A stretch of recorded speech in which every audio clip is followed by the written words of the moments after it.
and welcome to another episode of the Rollwise Show, the place where we play a lot of games. Today, we're going to be doing a little bit of reflecting on our recent playthrough of kind of a short adventure using the Daggerheart RPG. Daggerheart, just as a recap for people that may not know what it is, because apparently it's been fairly well marketed lately, is an epic tabletop RPG from Darrington Press. That's their tagline, not mine. Ours was rather level 1 feeling, so I don't know if I'd call it epic. There was epic fights. There's pretty epic fights. I really killed those rats. You epically obliterated that pack of rats. That's true. That's true. And so their marketing materials also suggest that this is powered by an innovative card and duality dice design. It blends tactical depth and narrative freedom, and they really want to empower each group to make it their own. So we're going to be talking a little bit about that game tonight, what we played, what we experienced, our read through of the rule book, kind of our, I would say, first impressions, since we haven't run an incredibly long game with Daggerheart, but at least give like I said, a quick reflection on how it went, what we liked, what we didn't like so far, and where we're going from there. So since we just kind of came off playing the game, we ended our third session last week, or this week, some week. It was Monday. Yeah. Monday. Whatever. Posted on Tuesday, recorded on Monday. Time is relative. We don't know anything. So just your initial kind of gut reaction. How did it feel after 3 sessions of Daggerheart? What was your kind of gut reaction to the system? Less so the setting. This setting was kind of a homebrewed Pathfinder insert. I like the rules. I feel like I like the differences from Dungeons and Dragons. I'm not a super big fan of D20 systems. I do like some of them, but they're not my favorites. So the 2D10 system that they have, I thought was pretty good. 2D12. 2D12, whatever. The other dice system that they have. Also, I like the hope and fear mechanic. I still think it's a little weird not having initiative, where it's like, go, keep going. Mm-hmm.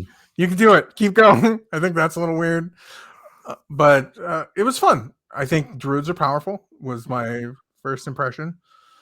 Yeah. So you did feel a little bit epic, at least. My character felt very powerful. The advantage on everything that all the attacks I did with my hyena doggo guy was pretty intense. That was a lot. That extra 1d6 makes a huge difference. Mm-hmm. Or it felt like it did. I think it did. Yeah. Which is nice for me because I roll terrible all the time. So fair enough. And Jeff, what about you? Your initial reaction after the one shot or the short adventure? I didn't feel as pained as when we play something like Pathfinder or D&D, where I feel like at first level, like I'm really forming this opinion that there are some games that you shouldn't play unless you're level 3 or higher, maybe 2 or higher, 4 or higher, somewhere in there. D&D and Pathfinder being 2 of them, personally, where your character just feels incomplete. This felt a little bit better than that. Mm-hmm. Yeah, I felt a little more capable. The abstraction in the hit point system made it seem like I took personally every time I got hit, because I was like, I've only got 6 hit points and I just lost 2 of them. Yeah. I either got to get real good real fast or figure out a way to get out of here. So there was always that sense of danger or jeopardy, which I think is good. We didn't get mushed like bugs, so that was good as well. I know it's a little scattered, but I enjoyed it. I without playing more, seeing more what you can do in a campaign, but I liked what we played. I think it's a fun fantasy mechanic. I think the mechanics are fun for a fantasy game.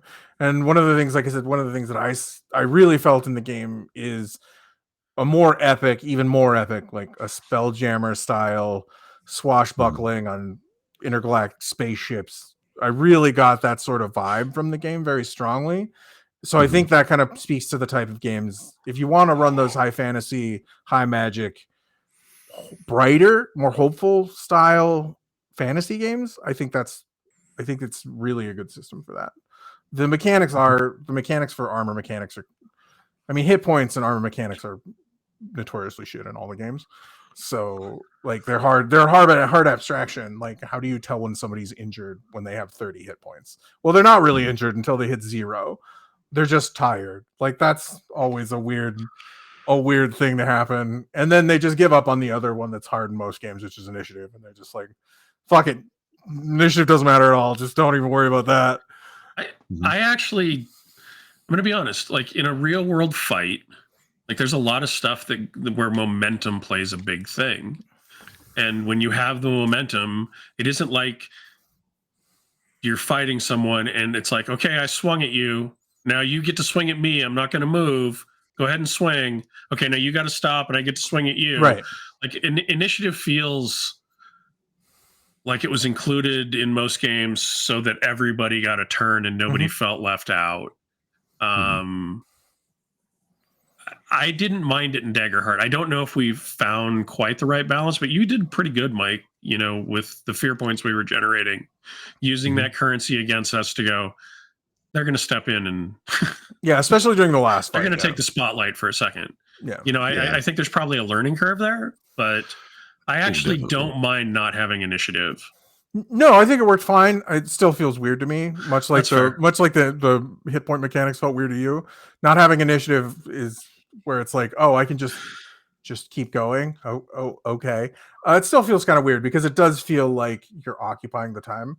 And I think with more players, it might feel even weirder as you get like. It didn't. No, you're right. It didn't feel bad with two of us. It didn't feel bad because it was like, do you want to go? Do you want me to go? And like we were fine.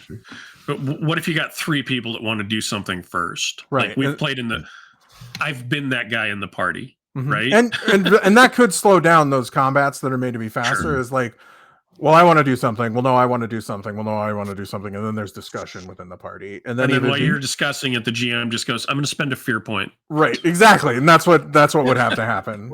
Or I take the golden opportunity. They say, if an opportunity presents itself, I'm like, if you're gonna turn into the fabulous Bickersons right before a fight, expect to get sucker punched. That's all I'm saying. And your party's indecisiveness is punished. Exactly. So, no, I think honestly, the interesting part is I think we pretty much touched on all of the areas, and it sounds like the sliders are in various states of and maybe could be better, and all that stuff. So it's good to hear that like in terms of the mechanics that are presented in this core book, we used, I think, as many mechanics as I could get into there. Now, obviously, each of the classes have different domain cards that we didn't really get to see how they synergized and formed together. Right. Well, we really didn't use them. I think you used one domain ability. I didn't really use any. Yeah, I used one of the domain abilities, but the other one I picked was really more of a storytelling ability. Well, they are. I think they mostly are storytelling abilities and kind of situational. Yeah, they come up, and some people might say that without being able to see how they synergize, we didn't see if they break this game as much as we could have in maybe a longer game. I didn't feel like they would break the game, but maybe, we were picking the early ones. It isn't like we built level 10 characters and had a bunch of domain cards that were more powerful. I also feel like this game is one of those games where it's like, sure, you can break it, but are you going to have fun doing the other stuff that the game does? Because like I said, my druid felt awful powerful at level 1 as far as combat, but that's not really like so. That's part of the game. I mean, it wound up being a decent focus of the mini scenario we did. And you just make the combats a little bit harder or make them a little bit different. Right. Yeah. And really being shapeshifted all the time means that I couldn't use my domain cards or anything like that. So yeah, you couldn't talk. Yeah. Well, you could understand me, but we couldn't. We decided that you couldn't talk. Kind of, yeah. It's interesting because I assume that you guys have some sort of communication, but it's one of those things, and this is one of the areas that I liked about Daggerheart is that they didn't try to type out every rule in every situation. They kind of just said, well, how does your table like to flavor this particular thing? Sure. And so I think when you look at it, mechanically, it's a D12 based system, and we can talk about the hope and fear mechanics and everything like that. But there is there's a lot to be said about collaborative storytelling that happens in this, that basically says, well, you're building a world together. Is this a world where you think that you guys have figured out some sort of sign language, or do you have the ability to create yips that he did have speak to animals? He did have speak to animal too. Which I still feel like should have played a bigger part in us being able to communicate. Yeah, but my point is that the way you flavor it is kind of up to you, so you don't have to feel constrained to say like, oh, I cast a fireball and I can, but what if I wanted it to be kind of like a lightning ball instead, and then you just go, well, now it's lightning flavored. No, it's called fireball. It's called fireball. Nothing else happens. I think the Daggerheart book does what people forget the 3 books in D&D are for, which is it is a framework for making a game.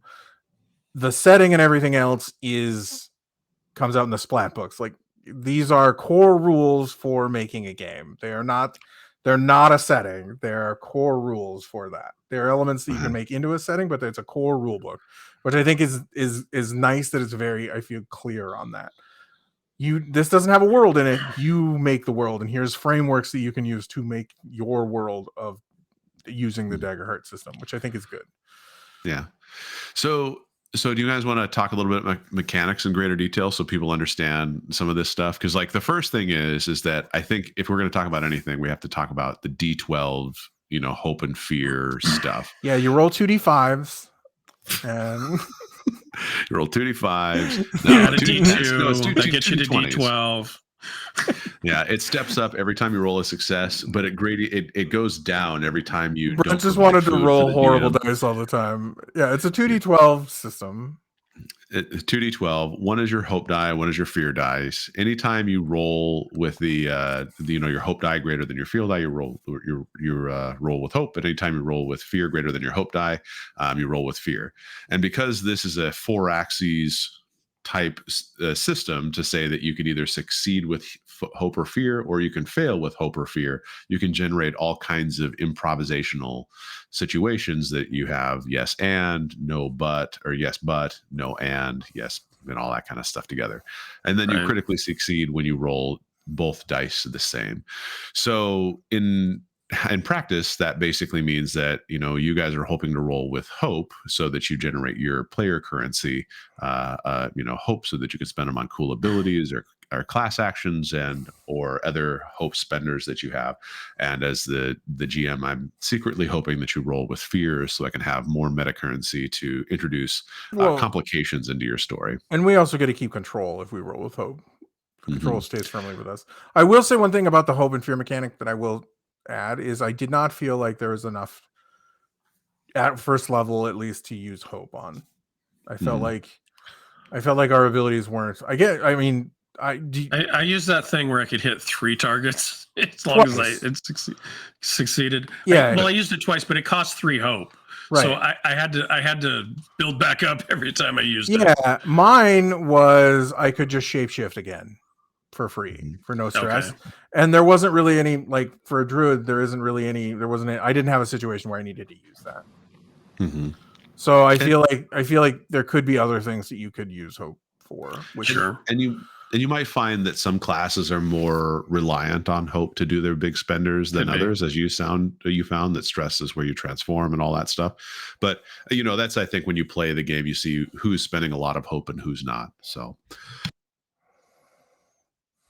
the part that I liked about it, though, is that when you talk about the hope and fear and all that stuff, and this is something I'd always wanted to play the Star Wars, the Fantasy Flight one, with the funny dice that they throw in there, just because it sounded like such a unique way to approach dice telling your story, that it was nice to actually have a more approachable way, because the Fantasy Flight dice just don't make any sense. They're a bunch of symbols that you have to translate and figure out what the hell is going on. Oh, and in fact, I don't know what you're talking about, because I don't know. I'm not familiar. Weren't they all different colors? And then instead of pips, they had different symbols that you had to interpret.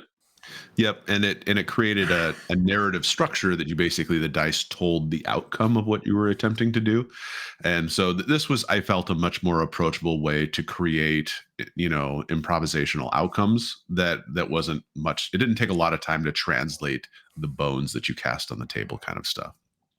I will tell you, I hate most games that have proprietary dice.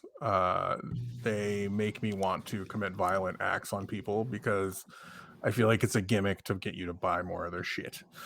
Oh yeah, and you can get the fantasy flight it's dice for 100% free, a but gimmick to use. And I hate that mental translation that you have to do, where it's like there was even some guy in the meeting that was an accountant, Brent, that said, "And if we make the dice all different colors with our logo and special with lightsabers lips, on them, yes, that's totally different. And then they got to buy the dice from us too." Or they try and play with regular dice and they have to do this weird like conversion in their head. And I thought the 5s were the blue lightsabers. No, the 5s are the green lightsabers. How many times do we have to tell you? Those are bad. Yeah, exactly. Yep. So I mean, I just liked how that was easy to translate. It didn't take a lot to mentally identify the outcome of what the dice were, which I thought was a nice change. And because it's actually baked into the 2 dice being rolled, that these are your quadrants plus a critical opportunity, that it gave you a more mechanically precise what happens, as opposed to some games like Mothership is always interesting because you kind of you do interpret the dice a little bit. They say, like, for example, if you're a Marine and you are attacking the alien Xeno, but you fail, the failure has an outcome like this. Well, you still hit the Xeno, but do you take damage or do you run out of ammo? You know what I'm saying? Like, it kind of becomes a fiat situation where, like, by my GM's decision, I'm creating a consequence and possibly a success. But if I don't feel like you deserve a success, then I chose you not to get a success. You know what I'm saying? So it's not as baked into the dice per se as. Well, I mean, there's still a target number, even in Mothership. It is. So there is a target number, but I'm saying is that, like, it would be up to me if your failure actually still succeeded in a way. You know what I'm saying? Like, it's not baked in so much as it is in Daggerheart. It feels like. I guess I see that. Yeah, I can too. I think the thing I like is that, and this is going to be a little controversial, I think, because I don't think everybody's going to agree. But you are generating, with the exception of critical hits, you are generating meta-currency for somebody. With hope for the players, with fear for the GM, and that gives you the opportunity to do more things. Now, Brent's character didn't have a lot to do at level 1 with hope. I didn't have much as a ranger to do with stress. I think I had one thing, that added stress to me. But it gives you, it feels like freedom. I don't know if it actually is, but it feels like it's increasing the choices of what I can do, instead of some games where it's like, I guess I just swing my axe for the 942nd time during this combat. Oh joy, I missed again. Okay, you go now. It felt like I had choices to break things up or to do something that felt kind of heroic. Yeah. And I kind of like that you generate a lot of it, so you got to spend it because you can only hold so much of it. Even the GM can only have so much. So I kind of liked it. Yeah, it definitely felt, the combats definitely felt more than you just swing your weapon, which I liked about it. I don't know if that was just our interpretation and how we were playing that night. Could be the nights that we were, but it does seem to encourage that a little bit more. Of it's more than just you bite at them, or you just feel a little, you feel a little bit more free to like describe what's happening in the situation, I think, which makes the game feel a little bit more cinematic, which is, I think, one thing that I really, really enjoyed. Yeah. And it's something that it didn't feel like any of the combats, even though they were tier 1 combats, felt like they drug on at all. Kind of going through each of the encounters that you had. I mean, the first encounter you had against the rats was like, I just was like, okay, here's a minion. Let's see how these minion rules roll out. And it's just like, and Brent does 18 points of damage. Well, this minion rule says you pretty much just devoured all the minions immediately. Right. You just murdered all of them. Good job. And then, of course, it was a good roll. Well, but it basically, to give you that cinematic edge, that it says like, okay, well, I'm a tier 1, character. Right. I'm not like, I'm at least expected to be competent at what I do. So the fact that you just didn't get immediately run over by this rat horde was a good thing. These giant rats didn't do that. The second fight, you were able to, it kind of, we talked about things like motivations. Like, well, what's the motivation of the spider in this room? The motivation of the spider isn't to just chase you down the hallways. It was to trap, entangle, and bring you back for food. So if you guys didn't get trapped by the webs, which you did sort of, because you had a fear moment that happened. You got a web thing, but you cut out as the spider was tumbling in your direction, and you avoided that last ditch web slinging that it did. Oh, that's right, I did. The fights themselves, they didn't feel like typical D&D fights where that spider would have chased you to fucking the end of the earth, according to a D&D map, where it's just like, what does this spider want? It has a personal vendetta against you. It wants to kill you and your children. And then, of course, the last two fights with the kobolds, they made the most sense. And I think my only critique of my own playing is that I didn't give myself enough ways to spend fear in those fights to make it interesting for you until the last fight, when I kind of figured it out better, I guess would be the way I put it. Because not every fight needs to be deadly, but at least the last fight was supposed to be like a mid-boss kind of climactic fight before. No, it felt like it. It felt like the end of a little mini arc, or the. I thought it stood out, so that was good. Yeah, I thought it stood out, and I thought it was good. And again, I think I could see the game running into a problem with your fear and hope mechanics, where again, there's just not enough. There's not enough stuff to spend that on. Or in the fear case, in the GM's case, you have to be careful with fear, because you can give yourself too much stuff to spend fear on, and not an unbalance the combat. Maybe. So just for everybody that's watching this, if you're using hope, typically a character has a 6 hope maximum. There are situations in which your hope can go down. You can get scars basically from near-death encounters that can reduce that number if my memory serves. But you can help an ally. That'll help you gain. That'll be one way you could spend hope. You can utilize an experience, meaning you can get a plus, whatever your experience value is, to your roll.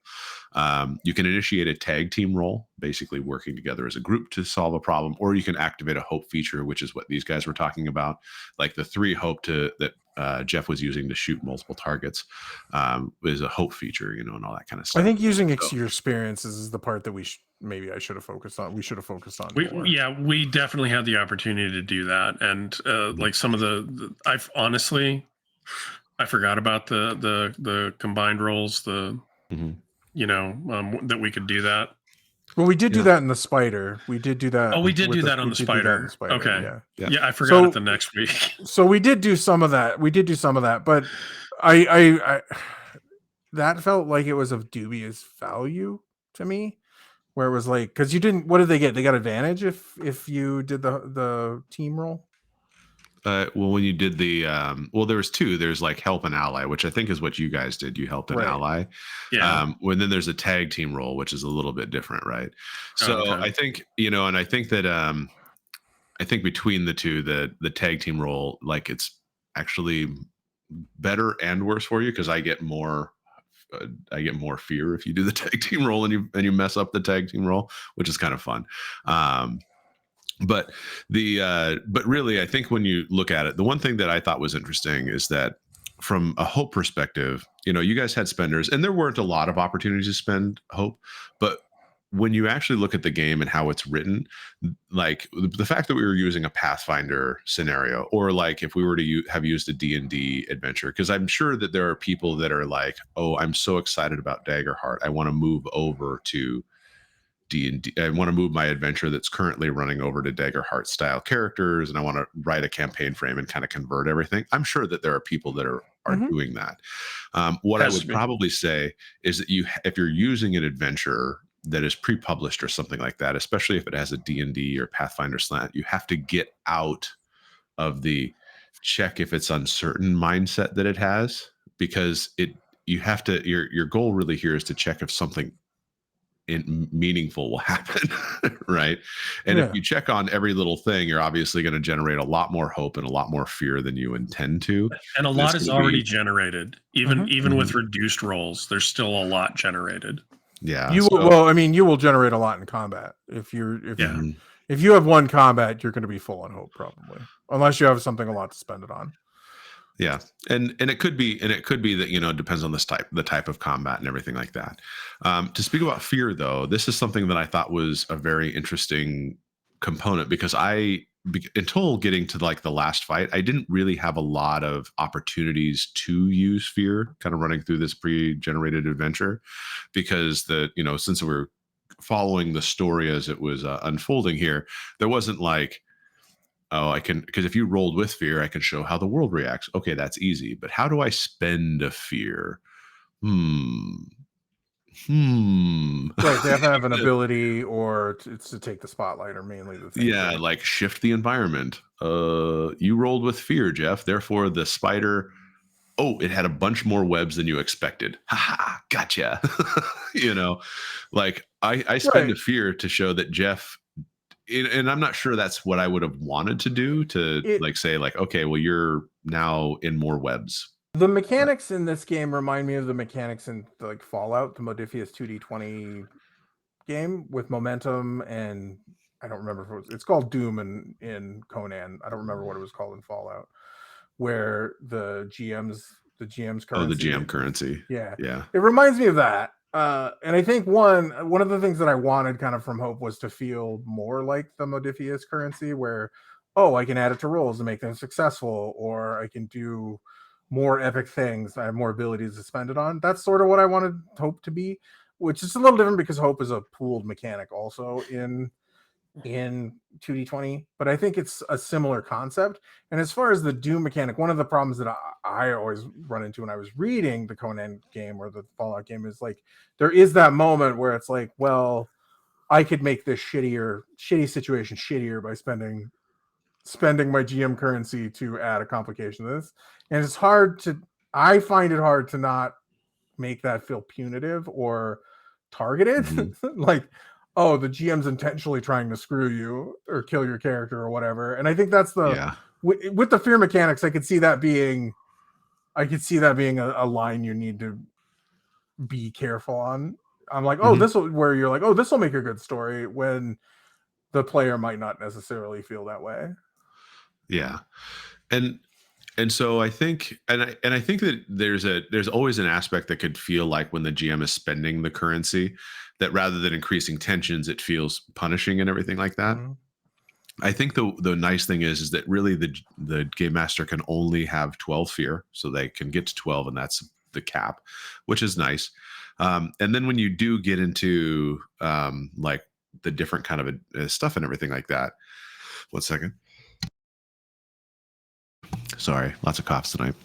But you use fear to steal the spotlight, keep the spotlight after making a move. So if I want, like, if you say I want to do this thing, and I go, okay, well, but first I'm going to do this, and I'm going to do another minion move. That's 2 minions getting to make a move without you guys rolling with fear. And right. as I was discovering in that last fight, that's powerful to be able to just kind of like use these abilities and everything along those lines. Yeah. Like, it's as powerful for you as it is for us. Right. Like, well, except we don't, well, yeah. Us keeping the spotlight. Yeah. Us keeping the spotlight. So I do have a question really quick so when you did, a little bit of a spoiler if somebody hasn't watched it yet, but that's almost impossible. So when the head kobold critted on Jeff, I believe one of us had rolled fear and then he took his turn. Could you have spent another fear and had him go again? So there is actually, if you want to do that type of thing, there's a feature called Relentless.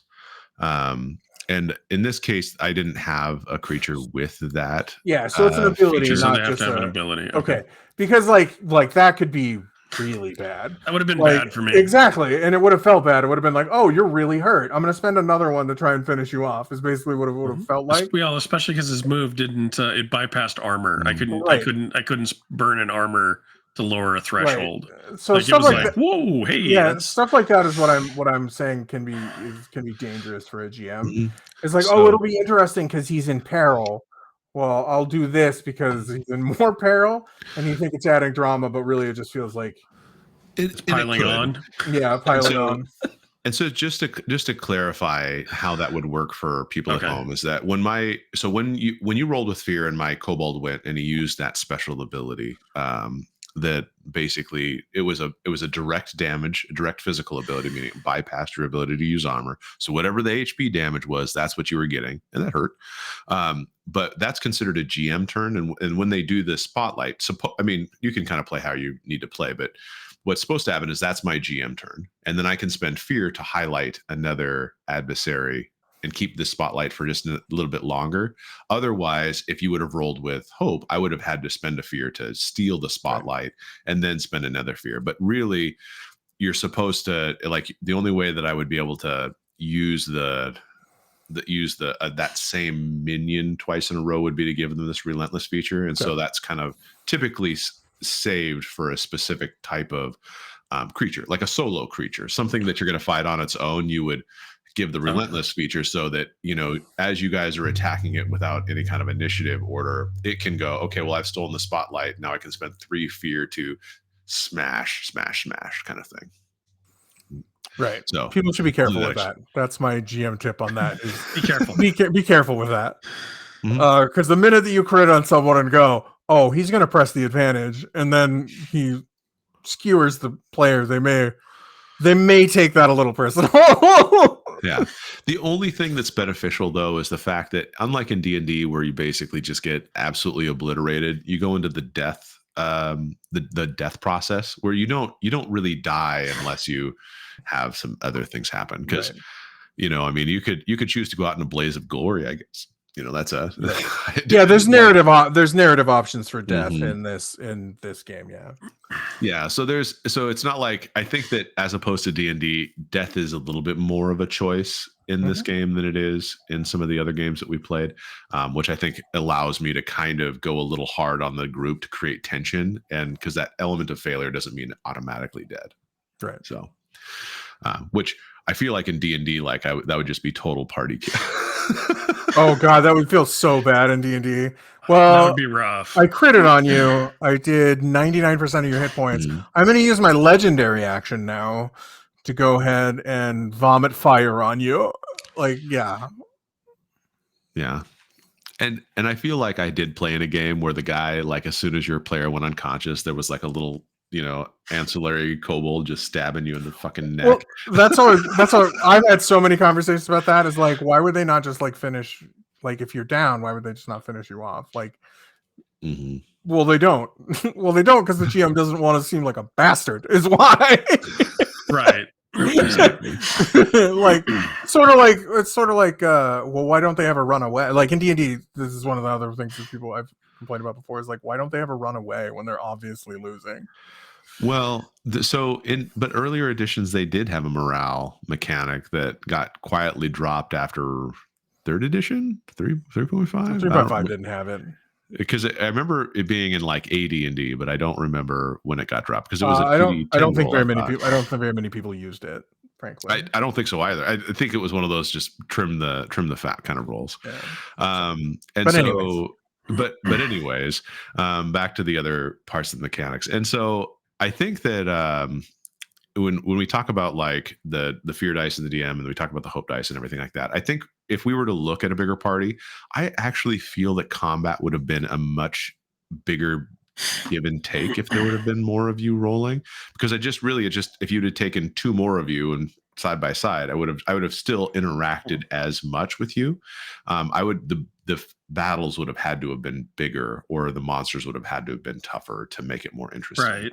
Because the one thing that they did decide is that in order to kind of quick and dirty make an adversary encounter, like if you want to actually have a physical fight, is that you have a certain number of battle points. The number of battle points determines what you can purchase, and they gave general guidelines how this all works. And I felt like their battle points were close.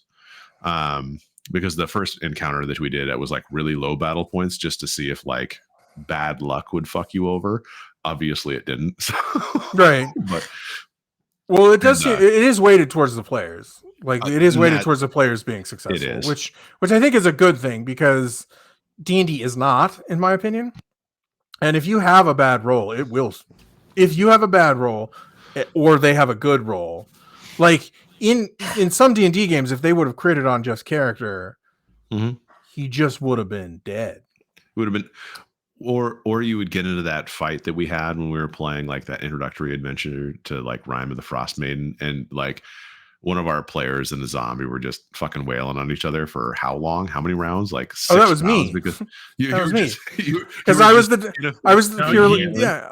defensive fighter. Shooting with the bow. I was the defensive fighter. Bad. I was like, I had a high AC and high hit points, and I just kind of, I missed. Okay, I hit him. I do 2 points of damage. That was me. It was like the most boring fight, that I created on accident, because it was just like we just couldn't get out of that mindset that one of you should win here in a moment. And that moment turned into like 6 rounds of just rolling dice on each other, and it was so fucking weird. Right. And like that can happen, but I think more often what happens is a good roll happens that you can't anticipate. Usually against the players, it's like, oh, the goblin critted on you. He does maximum amount of damage, and you're level 1. How many points did your wizard have? Hit points does your wizard have? Oh, yeah, you're just dead. It doubled your hit points out. You're just dead. Like, and that happens, and you're like, oh, well, was the combat unbalanced? Well, not really. You can't account for luck. Yeah. Well, and that felt far more of a right. field. That's mitigated by the probability of the 2d12 and sure, and how easy it is to get advantage. I mean, I have advantage. And just so you know, the game master rolls 1d20 instead of 2d12, so ours is far more spiky. It's all far swingier. Yep, far swingier. Yep. So I think in terms of just major mechanics, I mean, the 2d12, hope, the fear. I mean, we can talk if you want, since we've been talking a lot about combat, since I think a fairly large part of the game is going to have combat in it. Did you guys want to talk about the hit points, the abstraction, and all that kind of stuff real quick? And you can touch base on it. It's strange, but I said, all hit points are strange. So right. Okay. Well, then, so basically in the game, as you're rolling your dice, the players roll against a mob's difficulty, and the mob rolls against the player's evasion. And if they happen to hit and they start to do damage, they have damage thresholds. So if you do at least 1 point of damage, but you're under the minor threshold, you do 1 hit point. Then there's a moderate, and then there's a severe threshold. And at each level, they do 1 more hit point, up to a total of 3 hit points. Now, there's an optional rule that if you double the severe, you get to do 4, but that's optional, up to you. And then, of course, you use armor slots to take it down a level. And I'm sure there are class abilities that do more than just that. So, like, dislike, tell me more. It requires, it's not easily understandable. It's not intuitive. How about that? Yep. You have to really kind of pay attention. And the fact that I had the quibble over the character sheet because it kind of looks like there's a greater than symbol on the character sheet. When if you hit the threshold, it's already in the higher one, and it looks like you have to be over the threshold. So my threshold was 7 to go from minor damage to whatever the second one is. So it should be greater than or equal to, not just a greater than. Yeah. And maybe that was just me interpreting marks that weren't meant to be looked that way. My brain filling in the gaps. But it's at the end of the day, it's not any more abstract than, like Brent said, you have 100 hit points, but somehow you never get a limp or can't use your left arm, or you know what I mean? Well, that's conceptually you're just fine until you get down to 1. That's conceptually abstract though, which is right. I have to narratively make weird jumps to understand it, but the mechanical in this is 3 damage isn't 3 damage.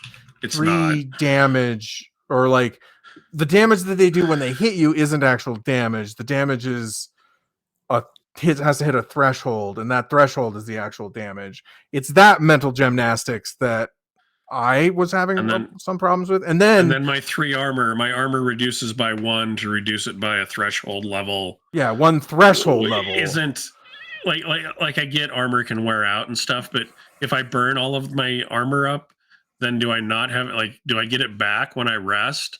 Are we pretending that I'm preparing you armor? You have to repair it. Yeah. I think. Okay. Yeah. There's when you do the recovery actions and stuff like that, there's a whole list of activities. Because we didn't really actually do that. Right. If this would have been a D&D game, we'd have had 27 short rests, 4 long rests. Which we didn't have to do, which is kind of nice. I do. Actually, it was kind of nice. I didn't even think about it while we were playing, but in 3 sessions, we didn't really rest once. And if we'd have been playing D&D, there would have for sure been short rests every session. I mean, we did it in our. I mean, D&D is just a short rest fest at this point. We did it in our DC-20 game where you burn through your limited stuff so fast in D&D that it isn't even funny. Had to take breaks. So that abstraction is what I think is weird. And then I'm sure there's class abilities where you can spend more armor to reduce it further, but we could only reduce it by 1 level per time used, if I remember right. So you can't just be like, well, I have 4 armor, I'm going to spend 3 points. Except the times I wanted to use it when I had received direct damage and didn't have a choice. Well, that's a weird thing too. The fact that they made abilities that are just like, nah, ignore this mechanic that we put in place.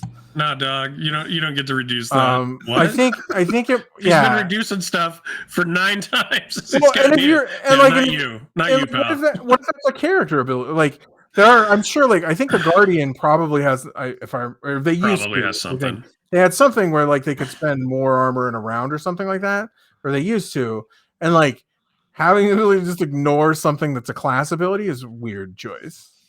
It would be like, well, I'm really evasive, and they're like, oh, it just hits you automatically. Yeah, it doesn't matter. Yeah, screw your evasion. Yeah, always something faster. Those things are always weird. Those things are always weird. Where it just ignores your ability to do things. That's true. It's always weird. Sort of like if there's an enemy that was like, oh, you're shapeshifted. You're not shapeshifted anymore. What? Like just taking that ability away from me for. Like you're not a dog anymore. Spend points, shapeshift again, and then I'm gonna remove it again, or whatever. Like that's your whole turn is I'm gonna shapeshift, and then they're gonna spend fear to take the spotlight and unshapeshift you. Yeah, like and it's just a weird. I don't know. It's just a weird thing. It was like the guys with the jump back reaction. I close the distance to attack them. I jump back. They choose to react and jump back. I close the distance because I don't have a ranged attack. They jump back again. And it's like, really? I guess I pinned them against the wall. You're in a field. A funny ranged reaction for those guys. It's just like, you charge at him. He bounces back and whacks you with a stone. Try some other. No, it was kind of funny, but it was also slightly annoying. And it wasn't happening. And it didn't. I was just sitting back there with arrows. And it didn't work. For the record, they still died. They did. But it forced you guys to change your tactics a little bit because my reaction. And I didn't hate that. I didn't hate that part. Did it? Forcing us to. A little bit. I said a little bit. I didn't say it caused Titanic. Somebody better read The Art of War to figure out what to do next. No. I guess eventually I would have been like, well, fuck this guy. I'm going to go attack that guy. Jeff can shoot this guy with arrows. Yeah, did you have a spring attack or something where you could attack them from outside of melee range? No. No, I had nothing like that. That would have been brilliant. What I could have done in that case, I guess, is I could have dropped my beast form, used one of my domain abilities to entangle them, and then spent stress to change again and attack. There's them. Where was the big brain thinking when we were in the combat? I guess it didn't matter because you took him down pretty well anyhow. I was enjoying being a hyena. That's fair. I spent as little time as my human self as possible. Which I will say, if you want to play a druid, I feel like that's why you want to play a druid, is because you secretly want to be all these other animals. And I feel like the game does that really well. Fair. That's true. That's hard to argue. I don't feel like you play I feel like the power fantasy behind a druid is like the druid in the D&D movie where she's shapeshifting all the time. And I feel like being all badass. And I feel like you could do that in this game. You would eventually tire and not be able to, but you could do it quite a few times before you hit that, I feel. Yeah, That's true. so the one thing and this is probably something to talk about as kind of a side note, is that the way he's using these changes is something called stress. Now, stress is a mechanic I felt was an like it felt like an extra currency that I wasn't exactly sure, like in how it's used, because basically there's stress that you can do. You can gain stress from adversaries. Like sometimes an adversary could cause you to mark a stress. Sometimes a complication. Like you could have a complication from your action in which I choose to have you mark stress, or it didn't go as well as it could have. Something that is kind of like may have been a narratively chosen impact to your character. And you can also use stress that comes from your moves, like you did, Brent, when you were trying to do beast form and everything like that. And stress is kind of that mental and physical strain on your character. And if you have no more stress, if you max stress out, you become vulnerable. You actually, if you ever force to mark one or more stress, then you're already used. You must instead mark 1 hit point. Yeah, it turns into hit points, and you're also vulnerable. Yeah, if I cascades. I don't remember if that, but or like maybe NPCs become vulnerable. Maybe I don't something remember about that in there. But it's like, but if you start using your stress and you go overboard on stress, you start losing hit points, and hit points is a very very small currency.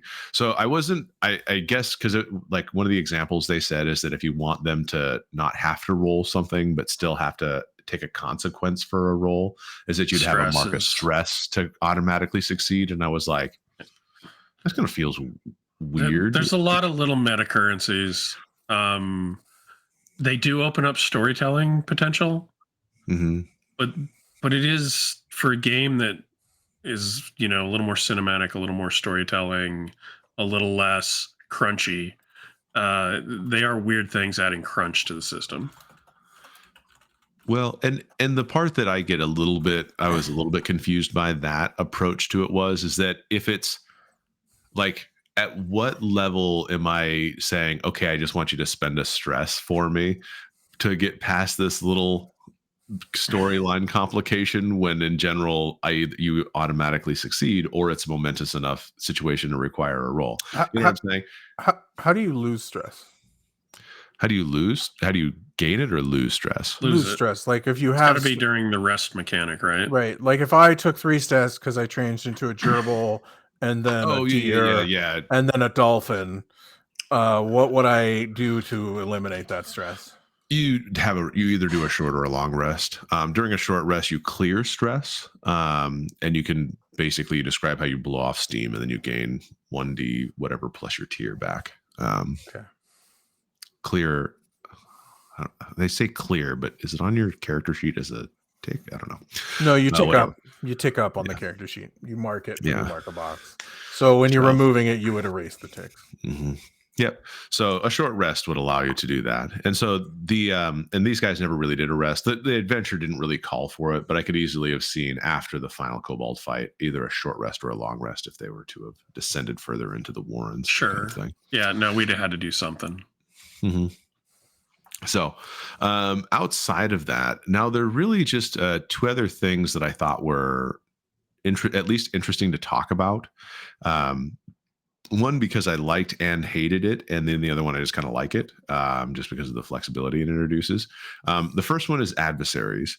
Now, I'm going to go ahead and say that they do a really good job providing a lot of advice to game masters as to how you can improve your collaborative storytelling with this, because they really want you to like not railroad the party in an adventure. Like that kind of doesn't feel like the form they want this game to take. They want it to be a collaborative tabletop game with its, the players are introducing story elements, you're riffing off of them, and everybody's kind of building up this unique experience.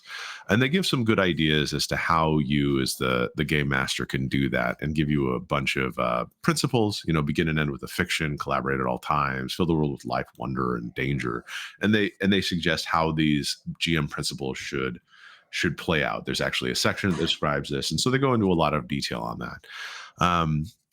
I also like how they talk about GM moves and how like you should use soft moves and hard moves, kind of reminiscent of Powered by the Apocalypse games, Monster of the Week specifically from my experience, and that there should be softer consequences when it matters, but then there can be if the moment is right, you can, bring that part of the PC's backstory into the mix and really, change the course of a situation or a scene or something like that.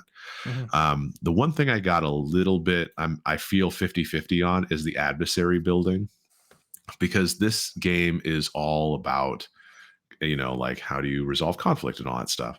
And I felt like there was some good examples of like the pre-built adversaries in the game in there and all that stuff, but I really felt the way they approached it didn't give me the kind of advice I felt was as useful as it could have been, because they told you the types of adversaries. They give you adversaries like solos, bruisers, standard, minions, hordes. They give you all these different adversary types and all that stuff, and then they give you a table that basically suggests how much an adversary should do in terms of mechanics. So like if you want a tier 1 adversary, your tier 1 adversary should be +1. Their damage dice should be between 1d6 +2 to 1d12 +4. Their difficulty should be 11, and their damage threshold should be 7 and 12. And you're like, well, if that's all your adversaries at tier 1, that's very samey.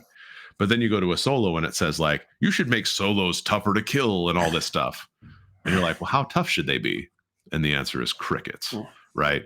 So they give you some examples as to what a solo could look like at tier 1, a 5-point, purchase for your thing. But then it doesn't really give you an idea. It doesn't explain like how that plays out in the game. Like, should my solo have, because a regular adversary should have 3 hit points? That's one big hit for you guys. So should my solo have 12 hit points because I want it to take 3 big hits? Well, I mean, I think the reason that that's probably limited in their explanation is because that's going to depend on the party that you're building it for. Well, unfortunately, but that's my point. Is that like there's no real guidance that tells me, well, if you have a party of 4 and you're thinking in this cinematic thing, because if I gave a solo like 5 hit points, I mean that's like 2 turns maybe of you guys cracking on this thing, and then my big cinematic adversaries it was wiped out in just a matter of moments. But there's not really advice to tell me that that's how that's going to play out. Whereas if I look at the solos, I see that the solos tended to have a higher number of hit points, like 7+. So it's like, I mean, it just seemed like a lot of homework to try to figure out where it was, and then a lot of trial and error, which is why those first fights, kind of built up to that last fight where I felt like I had a better handle on it by that.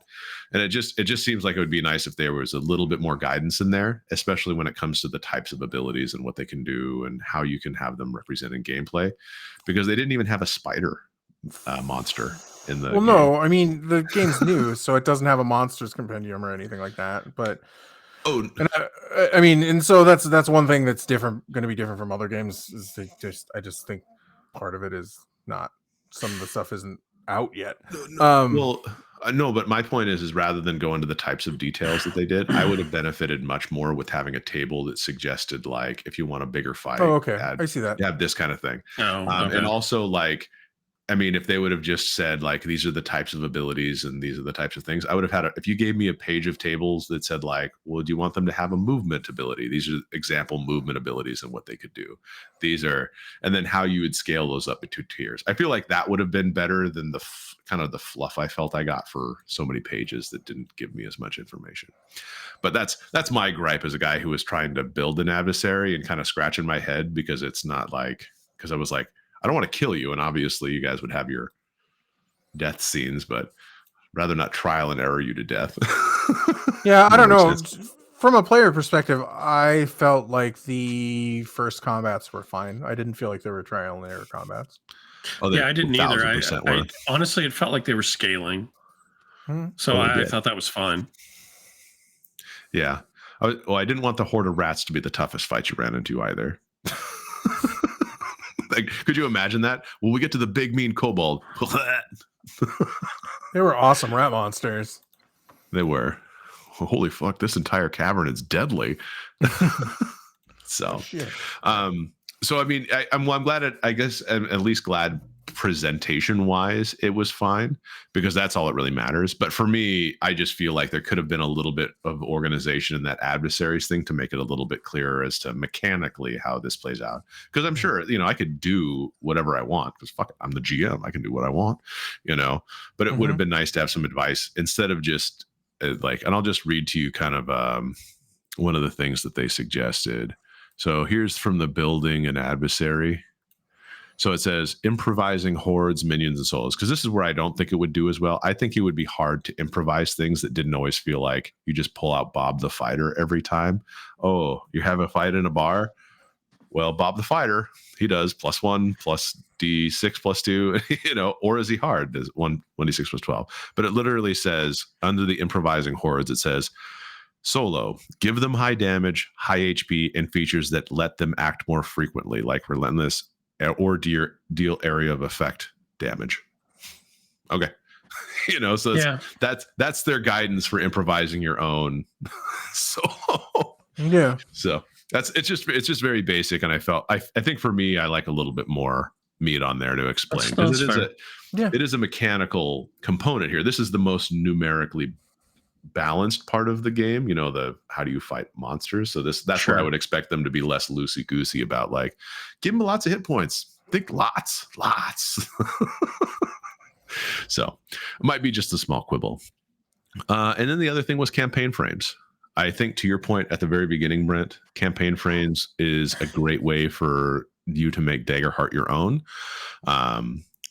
Since this could be where you could introduce your Spelljammer-esque game, your piracy on the astral seas kind of game. Your legally distinct Spelljammer adjacent setting. Exactly. No, I love the idea of campaign frames. I don't have any clue how much work it would require to build out the campaign frame. I would say a bit. I mean, it would be like the nice thing about the campaign frame is at least I would say it's less than writing a full campaign because it's just giving you like a tone, a feel, a theme, and all that kind of stuff. And then as the game master, what you're going to do is you're going to flesh out the important parts around it. And what I liked is that I was impressed with the campaign frames that they included, just so you could get a variety of options, because they even included in the campaign a motherboard campaign frame where this is a frame in which a world where magic takes the form of technology left behind by a long forgotten civilization. So they use a kind of sci-fi fantasy-esque wrapping around the game to give you something different, which no game is going to be, if you want to play a specific style of game, find that game. Daggerheart may not be the game, but just like D&D, it seems as though they're giving you the flexibility to create a style of game that you may want to play within Daggerheart, instead of going and learning the Shadowrun rules if your table really likes how Daggerheart plays out and all that stuff. So not to say that motherboard is Shadowrun, but I'm just saying is it sounds like a lot like Cypher System or Numenera or something like that, kind of sci fantasy stuff. Yeah. Yep. And then of course you kind of adjust the rules to fit the thing here. So so otherwise I really don't know if there was anything else in there that I really wanted to hit on. I mean, Ancestries were fine. Yeah. Do you feel comfortable talking about what types of players you think Daggerheart would appeal to? Or GMs? I mean, you threw it out there. I think if you're looking for an alternative D&D, it would work well. Also, I think the combat is meaty enough to where if people like to fight stuff, there's enough there. But it's narrative enough to appeal for a lot of the narrative people. Yeah. We didn't do a lot of like expansion, like that's true. Like leveling up. So I don't know how much character building. Probably a lot because it's very D&D similar. So building your character, and you have a lot of options. We did notice that you have a lot of options to build your character. As far as loot is concerned, if you just want gold, obviously the amount of jokes that we made about that, it's not gonna scratch that itch for you. Dude, we finished that with handfuls. You're just gonna get handfuls of gold. But like, I could see items being a big deal in this game. If you can get a magical item, I could see that being a narratively, because it's narratively gonna matter, right? Because that's the only reason it's gonna be a named item or whatever, is because it's going to narratively do something, and I think that could be interesting. That could be. The only people I see probably going to have a hard time with it are some of the people who like the old school stuff really appeals to, like the first time you go into town and you're using your handful of gold to pay for your room, pay for your food, buy a dagger and a bedroll, you know what I mean? And you're not having to keep track of stuff down to the fraction of a copper. That's going to make some people aren't going to enjoy that way. If you're not realistic enough. Yeah, if you're simulationist, if you're very simulationist style gamer, you're probably not going to like this, because it's not made to be simulationist. It's made to be narrativist, which means it's going to hand wave some of that stuff that just some people feel like slows the game down. Like keeping track of exactly how much gold you have, keeping track of exactly how much food you have. If you're into that style of game, that very granular simulationist style game, I'm traveling across the plains. How many days is it going to take, and how much food do I need to make sure I pack? It probably won't appeal. It probably will appeal to you less. Yeah. And so I think from a game master perspective, I think that if you want to share a lot of the storytelling load with your players, I know we've talked about situations in which you can do that with any system, but this is another system, that encourages you to share that load with your players. And so once you're working within the campaign frame, having them, develop goals, having their ideas to what they want their characters to do and everything like that can help you a lot with the story. And I think that if you want less crunch involved, because I would say this is pretty rules medium in terms of crunch. Like once you got the basics down, obviously if you play this, for a longer adventure or a campaign, I don't feel like this would be hard to learn at all. And so I think that it's an easy introduction game for me. If you already have a group that plays D&D, this is I think an easy direction for them to go, because they're not going to have to remember codex of rules and everything like that about their combat. Right. There's just going to be, what you're going to have to do though, is you're going to have to untrain some of your D&D brain to be okay with going multiple times in a turn, or okay with crafting a narrative around combat, which to me still felt weird, but I enjoyed it. Like, as we got more into it, I actually enjoyed how that started to turn out, especially in that last fight when I felt like all of us were on a better term as to how that would play out. And you guys started to get into the rhythm of doing it. I enjoyed that way more than I thought it would, especially since I felt like I could also challenge you a little bit, because even if when you were rolling with fear, it was giving me opportunities to do things often enough. Now, if you guys were gotten really lucky, and I would have still had to spend some fear, and that would have been fine. But, it's just, I think this is a good game, like in a lot of ways. Like I think it has a lot of good qualities. Yeah. Mm-hmm. Yeah, negative qualities, maybe some too. But if you want this game to be D&D, you're going to be really disappointed. Right, and all games have all games have flaws, things that are going to stand out as not. It's going to have things you don't like potentially. Yeah. And if you want more crunch, this game probably isn't going to do it. It's just never going to be as crunchy as Traveler. Well, it's never going to be as crunchy as D&D, probably. Frankly. Probably not, but I think its storytelling potential is pretty high, which I'm curious to see how they go, because it sounds like they're going all in on crafting, first party stuff too. So, in addition to developing the community, first party. I'm interested to see how they expand. I'm interested to hear about the setting that they're working on. And seeing how that feels. I would definitely play Daggerheart again. Settings. They have a lot of plans. Settings. Sorry, multiple they have frames and settings. Yeah. I think their splat books that are eventually going to come out will be really interesting to see what sort of world building they do with their own stuff. Yeah. So with that in mind, glad we played it. Maybe even try to play it again sometime. If I have an adventure or something that inspires me to pick up the book. But we got a lot of games to play, and who knows what's next. There's so many games. So many games. Yeah, Daggerheart was fun though. I think if you enjoy narrative high fantasy, I definitely think the game is. You should check it out.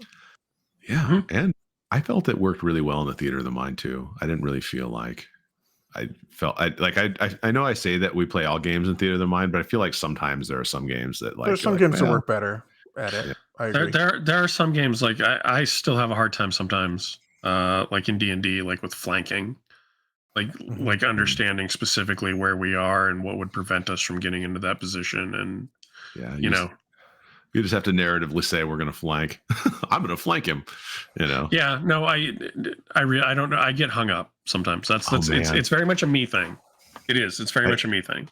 I hate to say it, but if we play Daggerheart again, I would love to subject you guys to an Eberron Daggerheart game of collaborative making framework, lightning rail framework. I would. I'm going to check legally. Somebody's already done legally distinct Eberron. Well, non-commercially available. Eberron-ish, non-commercially available. Legally distinct. Eberron Light. Yeah. So that would, I feel like I would love to go back to Eberron at some point, but that's just me. So, okay. Well, that's it. Well, thank you everybody for making it this far. We really appreciate it. I know a lot of people tuned into our Daggerheart videos. We appreciate people stopping by, listening to us. And of course, if you have comments, let us know how we did, what we can improve, what you'd like to see next, all that stuff. And Jeff, how do they get a hold of us outside of YouTube? Yeah, they search for @Rollwise. We're on Blue Sky, Facebook, Instagram, Threads, and Twitter. Or you can email us. We are rollwiseguys@gmail.com. And as always, thank you for being here. Like Mike said, we appreciate everybody, all of your views, any of your likes, comments, all that stuff. And as always, roll well, roll wise, and be safe out there, everybody. Thanks.